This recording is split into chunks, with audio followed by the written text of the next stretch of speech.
Hello everyone, welcome to Techavro. Today in this video, I'm gonna show you how to allow story replies in your Instagram. Before starting the video, please subscribe to Techavro. So let's get started. For this, you have to open your Instagram.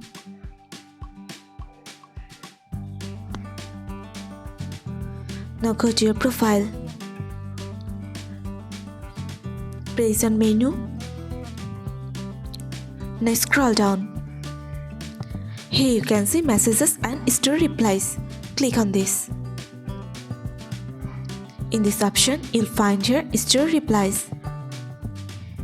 If you want to allow your replies in your Instagram, you just have to select the option of allow replies from all followers. That's it. So this is how to allow story replies in your Instagram. So guys, that's it. You can do this. I think this video is very helpful to you. If it was, then give a thumbs up and hit the subscribe button. And thanks for watching.